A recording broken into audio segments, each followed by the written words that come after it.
Okay. Super random video that isn't like my other videos. Please do not be harsh on this video. This is my first scripted video. I'm reading off a script. It's my first scripted video and also first ever video essay. So please let me know how it is. But if it's terrible, I do apologize deeply in advance. However, I feel it is appropriate for this because I'm going to be talking about FNaF Freddy's. FNaF Freddy's has been a very big part in my life. It was the first video game I have really jumped into. Believe it or not, I know I sound young, so you instantly assume that I might be one of the newer FNaF fans. Oh my god, bro. Oh, hell no, man. However, luckily, nope. The first FNaF game came out when I was just 5 years old. And I remember, even when I was little, I loved the story of games and of game theory, right? I watched game theory when I was younger. I would watch MatPat any chance I got, you know, once I got home and he had posted any new videos. Oh, I would binge watch his game theory videos when I was young. Now, many of his videos weren't appropriate for a 5-year-old. However, again, I was 5 years old. I didn't understand most of his videos. I just enjoyed him explaining stuff to me. Sure, it was stuff I didn't like understand, but I still enjoyed it regardless, you know? I just loved watching game theory in general. Then, one fateful day, he posted a video called Game Theory. FNaF Freddy's scariest monster is you. Now, while the theory is definitely outdated and holds no weight to this day, when it first came out, I feel like with the evidence we had, it was sort of a decent theory. However, I have a soft spot for anything FNaF or game theory related, so that could just be me. I just wanted to paint that picture to tell you that I am not a new FNaF fan. I was here when the franchise still had one game to its name. So when I talk about the franchise, don't expect some young kid who didn't understand how FNaF was in its early stages. Trust me, I know. I was there while FNaF was being made and ran in its early stages. Now, I never watched anyone like Markiplier. Hello everybody, my name is Markiplier and welcome to Five Nights at Freddy's, an indie horror game that you guys suggested en masse, and I saw that Yamimash played it and he said it was really, really good. PewDiePie play FNaF. How's it going, bros? My name is PewDiePie. So many of you bros have suggested this game. All you bros in the comments, everyone. My mom called me to play it. She's like, why haven't you played this game yet? I'm serious. I wish I was joking. I watch people like MatPat. Oh! I called it! Let's go! Music Man! Corey Kenshin. I said read the Jacksepticeye. Top of the morning to you ladies, my name is Jacksepticeye and welcome to Five Nights at Freddy's, a game that I feel like I don't even have to explain anymore because every single person on the planet is playing this game right now, except me! And a few others I don't exactly remember. However, I absolutely loved FNaF. I was always a huge fan of the games, the animatronics, and of course, the lore of it all. It's all very nice. Now, FNaF is 10 years old, which is very hard to believe. I remember MatPat's first video on FNaF just like it was yesterday. And now I'm here, 10 years later, talking about it, which is insane to me. FNaF has been through the ringer. And while now I willfully agree it is becoming more and more of an IP than anything, it's still an absolutely amazing franchise in my opinion. Again, a complete FNaF nerd here, okay? I'm a complete FNaF nerd, so that's just my opinion. I know many other people have their personal opinions on FNaF, but for me, I've always loved it, and I will always continue to love it. I do love every single FNaF game. While some FNaF games are better than others in my opinion, FNaF has always had a spot in my childhood and heart.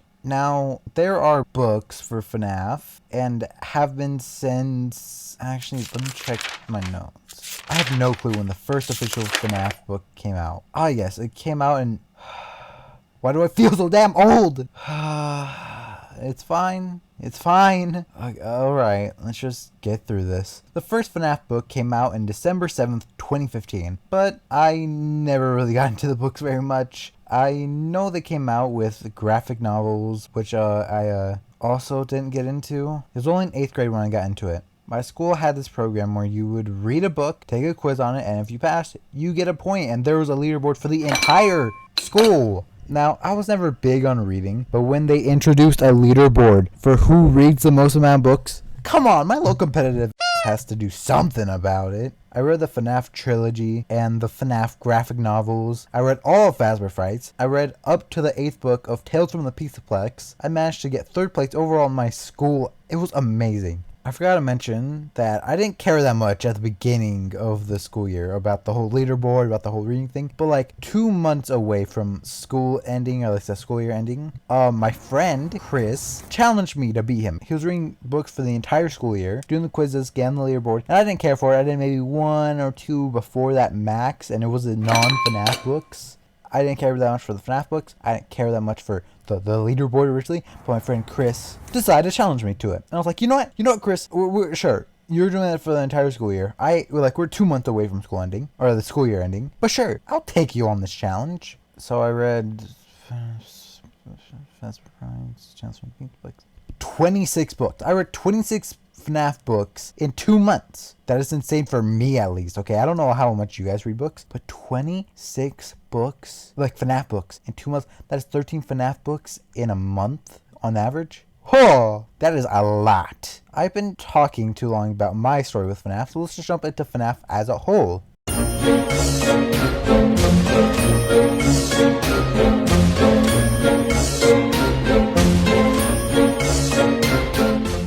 You won't die, but you'll wish you could. Now let's get into business with this one. FNaF has had let's see, 1, 2, 3, 4, maybe even 5 endings. It was supposed to end in FNaF 3, then FNaF 4, then FNaF 6. Scott made an extra game with UCN and added to the FNaF 6 ending, and now count UCN as a separate thing, and FNaF somehow managed to survive past Security Breach. So depending on how you look at it, yeah, it's more like 3 to 4 points in the past 10 years. This was all supposed to end, which gives us an understanding on why FNaF is such a confusing bundle of bullshit. I do love FNaF, and I can praise it on a ton of its works and just the franchise as a whole. The lore is where I draw the line. The lore is messy, it's inconsistent, it's encrypted at best, and downright a hellhole at worst. I will not deny that. Okay, I am a huge FNaF fan. I love FNaF. I'm a huge nerd of FNaF. I know the lore a lot, a lot of the lore. It's hard to even voice your own opinion about the lore without getting many people trying to tell you that your opinion is very wrong and trying to say how their opinion is better and superior than yours is. That's why I won't touch on the lore that much. I won't in this video, I'm sorry. I'm a theorist at heart. I grew up with watching MapHap, coming up with my own theories along with watching him making his own, actually around 2 to 3 years ago. I was out of the loop of the FNaF lore for a while there. I was out of the loop of FNaF for a bit actually around that time, but I slowly was getting back into it. I remember watching a new theorist enter the FNaF ring called FNaF, aka John. I was confused with FNaF theories and decided, you know what? Why don't I try making my own, It'll be fun. The theory that I came up with was it was about how you play as a crying child during the day, but Michael after into the night in FNaF 4. I linked it back to the Illusion Disc, the UCN voice lines, the blank canvas animatronics in the books, also linking back to the Illusion Disc. I thought this was absolutely revolutionary. I thought I came up with the best FNaF theory. I emailed John or FNaF through his business email, being so confident that I had truly made the next big FNaF theory. But then, I came to learn not that long after, turns out that theory was already around the FNaF community. It was that theory, you're playing as Michael Afton in FNaF 4, about the trials, about the Illusion Disc, about the Nightmare animatronics, stuff like that. That was already a theory. That theory was around the FNaF theorist community way before I discovered it. I was out of the loop of FNaF that much, I didn't even realize that was an active theory, which was really disappointing, and a thing that I always keep remembering, even to this day. But that was my really first, and probably only taste with FNaF theorizing,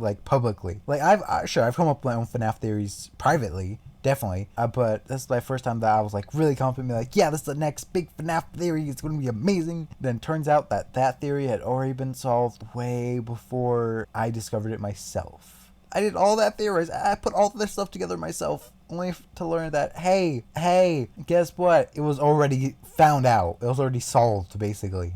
However, despite all of this, I've always been huge on theorizing, and theorizing has definitely impacted the way FNaF is, and everyone knows that. It's a fact. So I feel it fitting to kind of give it its own little section. However, with FNaF being a full decade old now, of course there's quite a few bumpy things about it, like how it just won't seem to die. I love FNaF so much, not get me wrong, but 5 laps at Freddy's, along with just a bunch of other stuff. I understand FNaF is a huge thing and would have eventually just became an IP to absolutely get milked. Now, I know many people have felt like FNaF was being milked for a long while now, but honestly, at the time, people were starting to feel this way. I was still full in my swing into my huge FNaF phase. Now, I still absolutely love FNaF, but not as much as I used to. Definitely not. Oh god.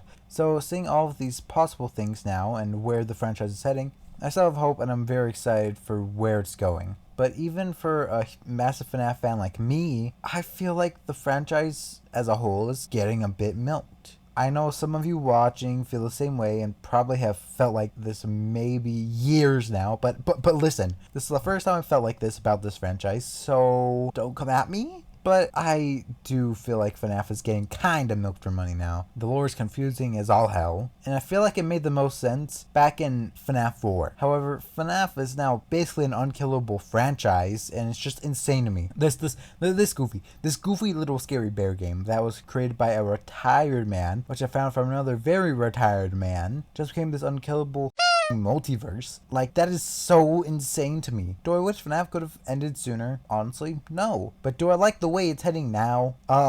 No. But they can still change directions, and even if they don't, honestly, even if I say I'll start hating the franchise because of it, there's no way I can. This franchise is way too close to my little trans heart. I couldn't just do that. I couldn't just start hating it. Plus, I am one of those people that think FNaF should start being scary again. Now, when I say that, I don't mean that FNaF is awful and being aimed towards kids and that it's now dying. No. I still love FNaF. Horror or not, this franchise is still amazing, okay? Would I prefer to be more scary? Definitely. Will I stop liking it because it's more kid-friendly and not as scary again? Absolutely not. I'm a FNaF fan through and through. I still like the new FNaF games for how they are. Some new FNaF games I actually prefer over the old ones. But its corrupt storytelling and scare factor is what gave it its popularity in the first place. Now, am I saying that they're not allowed to experiment with FNaF and try new things? No, absolutely not. The OG FNaF games could be enjoyed as just a scary game. It could be enjoyed as a fun challenge to beginners. FNaF inspires so many FNaF games. FNaF inspired many people to do theories. A lot of people play the games and make videos without focusing on the lore. FNaF was never just one premise. That's what I like about old FNaF. It's not exactly scary, but did it need to be? You could tell exactly what it did. FNaF never needed to be these big, huge projects and games. The reason why the FNaF community was so active and thriving back in the day was because of the scares, but rather its creator, Scott Cawthon.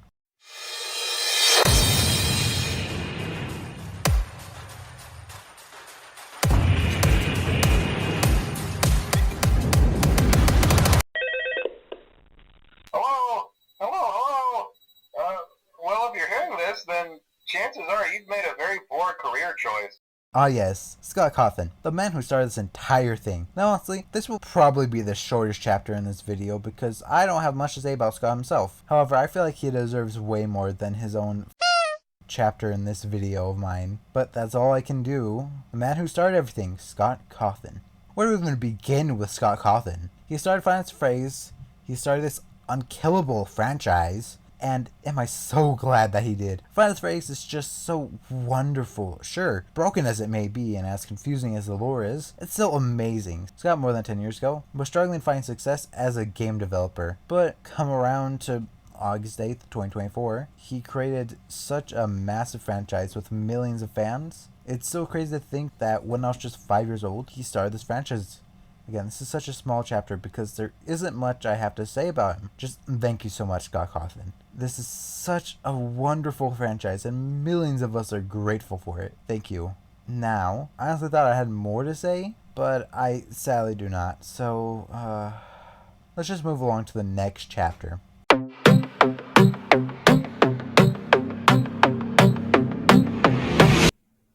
I should be dead, but I'm not. Ah yes, the characters. The wonderful characters of Five Nights at Freddy's. Now personally, animatronic-wise, my favorite is Funtime Foxy. It's time to take your final bow!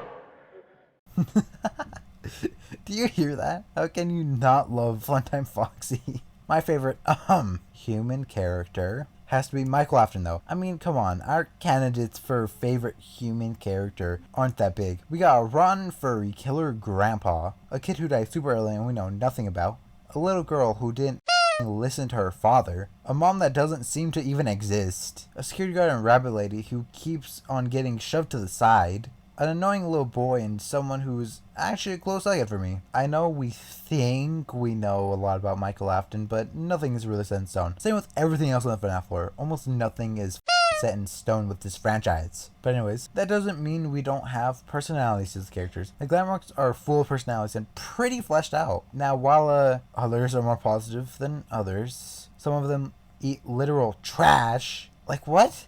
Huh? But anyways, the character list of Five Nights at Freddy's is huge. There's just way too many for me to say about every single character in FNaF, but every single character is amazing. Now, when I say character throughout this, I'm going to be mainly talking about the animatronics. Because human character-wise, I know we have some models for them, like we know somewhat what they look like. But for the most part, when I say characters here, I'm going to be talking about just the animatronics, not the actual characters like Charlie, Henry, none of that. I love every single animatronic design, and yes, even Peepaw Willie and Jimmy Neutron Afton over here. I even love their designs. If you exclude the FNaF AR animatronics, because I basically hate all of those, because there are basically zero animatronics that I hate. I think all of them are fantastic. Now, do I love more than others? Definitely. But I don't hate or even dislike any animatronic designs.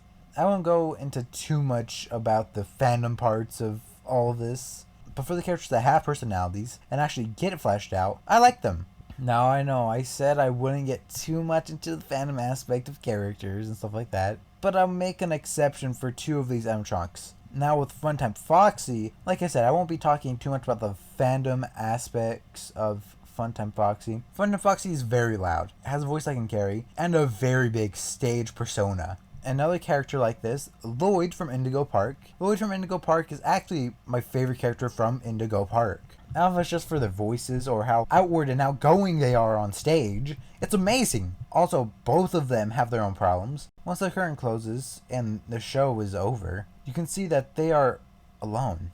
Now, I'll stop talking about Lloyd from Indigo Park, since this isn't what the video is about. But I just want to bring that up because I seriously don't know what draws me to characters like Funtime Foxy. But I just love those characters so much. That's why Funtime Foxy is my favorite animatronic. My second favorite animatronic is Mangle. Now, I think Ozone did a pretty amazing dive into this character, saying exactly how terrifying but brilliant that Mangle is. Mangle is a lot of things. He has an annoying static sound. She's all broken and decrepit. They even have another head on the same body as him.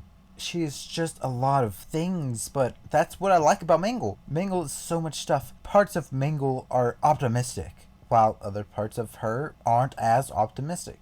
Mangle static could suggest that he's the bite of 87. Okay, this next part of the script I messed up on. I said Mangle static could suggest that he's the bite of 87 victim. Now listen to me. Now listen to me. I did not mean that in the way I typed it on the script. What I meant was Mangle static could suggest that he's the cause of the bite of 87 and not the victim. I don't know why I wrote victim on the script, but it's whatever. Which is what I like to personally believe. Mangle's just so complex, and I love them all the more for it.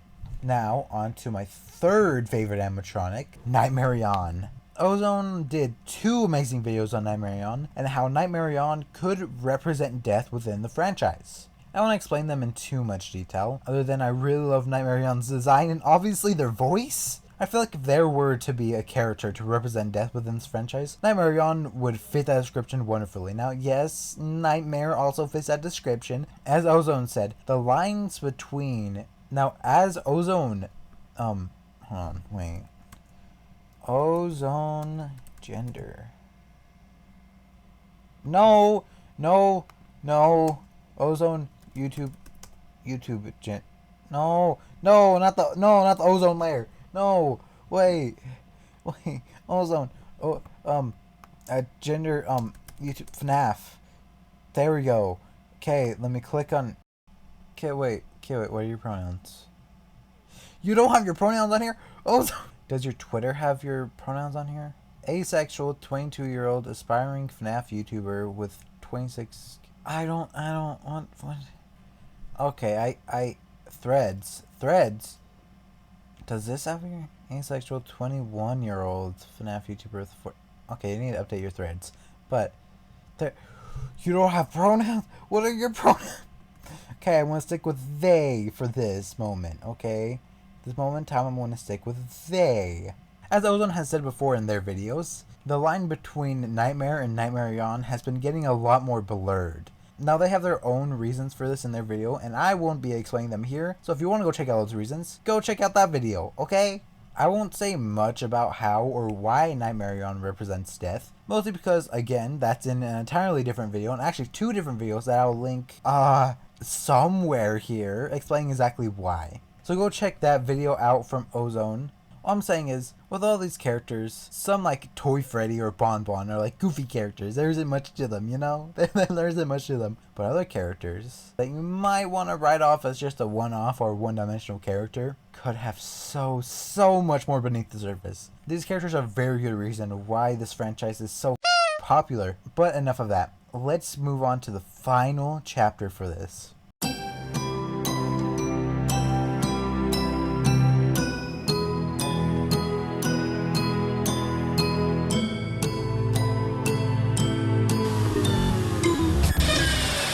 I want to talk about FNAF a lot more in this video than I actually have, but I'm currently writing the script for this video on July 31st, and am barely recording this just the next day on August 1st. Listen, I wrote and recorded all of this before the 10-year anniversary. Well, okay, I wrote and recorded all this before the 10-year anniversary, like in August, like August 1st. But listen, I lost all motivation for this video. And that's why it's releasing like only like a month after the 10-year anniversary. It was supposed to release the day of the 10th anniversary, but I lost all motivation. I lost track of time, stuff like that. I didn't plan this well, so that's why. But I lost all motivation, and that's why it's releasing a month later. Yay! So I just hope you enjoy the rest of this video. But just let me just like. I'm gonna spout about how like, oh, I have enough time, you know, I'm gonna finish this for the 10-year anniversary. I didn't. I'm so sorry. So originally, I want to talk more about the aftons, the games, the books, things like that, but I am unfortunately running out of time. In the future, I'll probably make a much more in-depth analysis of FNAF, but for now, sadly, I don't have enough time to talk about the entire franchise in this video, which is sad. If I planned this a lot better, I would literally have way more than like 8 hours of recording just talking about FNAF and just explaining it. But I planned this video poorly. Now I have 7 days to finish this video after I'm done recording it, which will be hell, but I'll manage. But Five Nights at Freddy's just holds such a special place in my heart. It's my childhood game that I grew up with since the first installment. It's where I related to and found other people who love FNAF just like me, and we became great friends because of it. There's no other game, or really no other thing, that I can say that I became friends with people over. Like, some people I met over Minecraft, and I met over, like, you know, some other games, but I never became friends with them because we had interest in that game. I became friends with them because we met over the game. There's a difference. FNAF is really the only game I can say I have made true friends over just because we had the same interest in FNAF. There's nothing else I can say. With literally all of my friends, we either just started talking randomly one day, or we met through our common interest. That was Five Nights at Freddy's. Five Nights at Freddy's has definitely shaped my life a ton, and I am so grateful for it. Growing up with these games, at some point, I did get out of touch and stopped paying attention to it for a bit, but once a new FNAF game came out, I was right back here, and I'm starting to properly get back into FNAF again. Although I might not be too fond of where it's heading, I'll always be here for the ride. If you watch this video all the way through, I'm going to assume that you're a fan of Five Nights at Freddy's as well. So I hope you enjoy FNAF as much as I do. I also want to talk about the FNAF movie and how I waited 8 years. 8 goddamn years for that movie. But I'll leave the movie for maybe another day. But the movie is great in my opinion. But I really hope you enjoyed this. I wanted to create something a lot better and a lot longer to honor FNAF for being a full decade old now. But I am just barely realizing, like 8 days away from the FNAF 10-year anniversary, that hey, I should start making something for this because it's about to turn 10 years old, which is still insane to me. It's a decade old. It's a decade old. I feel old. But again, thank you all for watching. Thank you for all the amazing memories Five Nights at Freddy's.